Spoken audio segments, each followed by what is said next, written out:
Good morning बच्चों। जैसा कि पिछले वीडियो में हमने देखा था वर्ण और उसके प्रकार, तो हमने देखा वर्ण दो प्रकार के थे। कितने प्रकार के? दो प्रकार के। नंबर एक था स्वर और नंबर दो था व्यंजन। तो स्वर हमने वहां देख लिया था, अब हमें देखना है व्यंजन। तो व्यंजन किसे कहते हैं?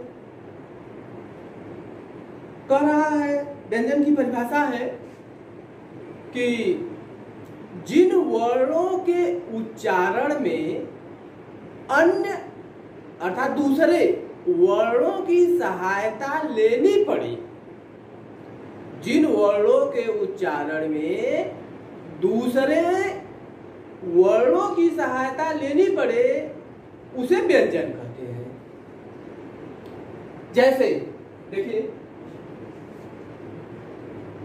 क एक वर्ण है। क क्या है? एक वर्ण। इसमें अ लगा देंगे तब यह हमारा क्या हो जाएगा? क। यानी जिन वर्णों के उच्चारण में अन्य वर्ण अर्थात स्वर की सहायता लेनी पड़े उसे व्यंजन कहते हैं। अब आ जाइए व्यंजन के प्रकार। सॉरी, ये तो वर्ण का प्रकार था। व्यंजन के प्रकार अब हम देखेंगे व्यंजन के प्रकार। छात्रों, व्यंजन चार प्रकार के होते हैं। स्वर हमारा तीन प्रकार का था, ह्रस्व स्वर, दीर्घ स्वर, प्लुत स्वर। लेकिन व्यंजन जो है वह चार प्रकार का होता है। नंबर एक स्पर्श व्यंजन, नंबर दो ऊष्म व्यंजन, नंबर तीन अंतस्थ व्यंजन, नंबर चार संयुक्त व्यंजन। तो व्यंजन कितने प्रकार के होते हैं? व्यंजन चार प्रकार के होते हैं। स्पर्श व्यंजन, ऊष्म व्यंजन, अंतस्थ व्यंजन और संयुक्त व्यंजन। आइए इन चारों को एक एक करके देखते हैं। स्पर्श व्यंजन किसे कहते हैं? तो जिन वर्णों के उच्चारण में जिह्वा मुख के विभिन्न भागों का स्पर्श करती है उन्हें स्पर्श व्यंजन कहते हैं। अब कुछ लोग सोच रहे हैं कि सभी वर्ण तो मुख से निकलते हैं, तो मुख के विभिन्न भाग का स्पर्श कहां से करेंगे? तो जैसे ही व्यंजन खत्म होगा हमारा, हम पढ़ेंगे वर्णों का उच्चारण स्थान। तो उसमें देखेंगे कि जो वर्ण है वह मुख से तो निकल ही रहे हैं, लेकिन मुख में विभिन्न भागों का स्पर्श करते हैं। कुछ जैसे कौन से? कंठ, तालु, मूर्धा। कुछ लोग सोचेंगे मूर्धा कहाँ है? दंत, ओष्ठ। इन वर्णों को छूते हुए जिह्वा की सहायता से विभिन्न वर्ण निकलते हैं। इस तो जिस स्थान को छू के निकलते हैं वह उनका उच्चारण स्थान हो जाता है। यह हमारा अगला चैप्टर रहेगा, लेकिन यहाँ पे आइए देखें स्पर्श व्यंजन।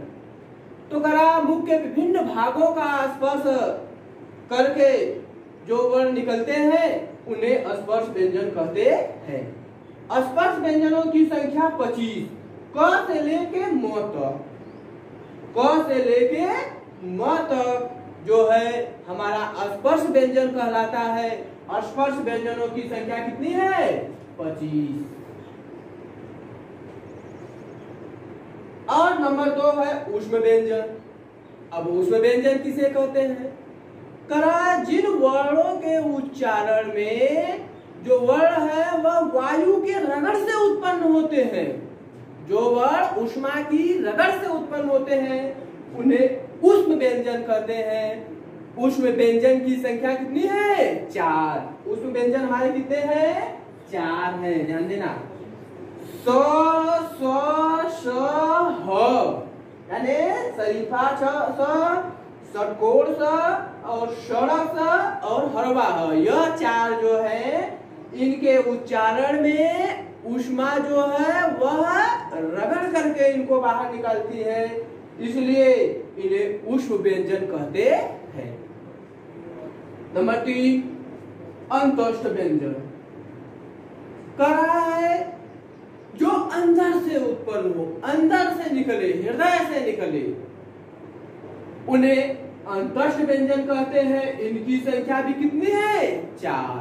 अंतस्थ व्यंजन भी कितने हैं? 4। य, र, ल, व। अब जिह्वा हमारा स्थिर रहेगा, लेकिन ये अंदर से, हृदय से निकलते हैं, अंदर से निकलते हैं, इसलिए इन्हें अंतस्थ व्यंजन कहते हैं। अंतस्थ व्यंजनों की संख्या 4 है, य, र, ल, व। और व्यंजन के प्रकार में चौथा है संयुक्त व्यंजन। कौन सा व्यंजन? संयुक्त व्यंजन। संयुक्त मतलब जोड़, यानी 2 वर्णों के मेल से जो बनते हैं उन्हें संयुक्त व्यंजन कहते हैं। जैसे क्षत्रिया छ, तरैया त्र, ज्ञानी ज्ञ। अब क्षत्रिया छ क और मूर्धन्य स के मिलने से क्या बनेगा?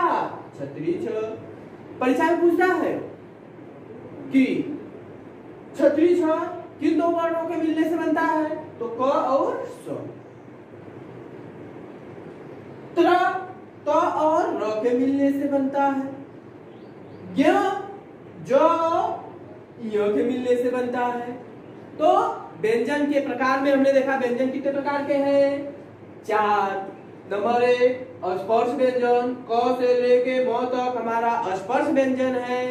इनकी संख्या कितनी है? 25।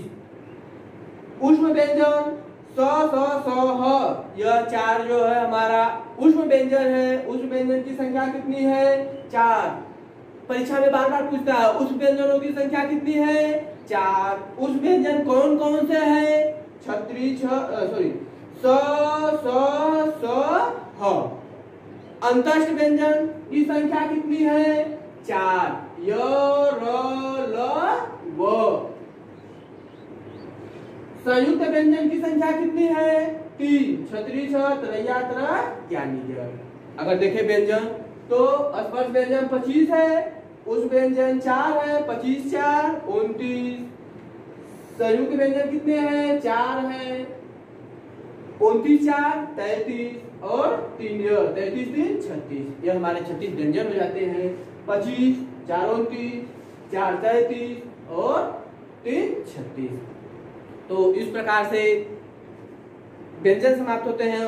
उसी में थोड़ा और देख लेते हैं अनुस्वार। अनुस्वार क्या है? वर्णों के ऊपर लगे हुए बिंदु को अनुस्वार कहते हैं। वर्णों के ऊपर लगे बिंदु को क्या कहते हैं? अनुस्वार। विसर्ग करा है शब्द के बाद, जैसे किसी वर्ण के बाद विसर्ग का प्रयोग होता है।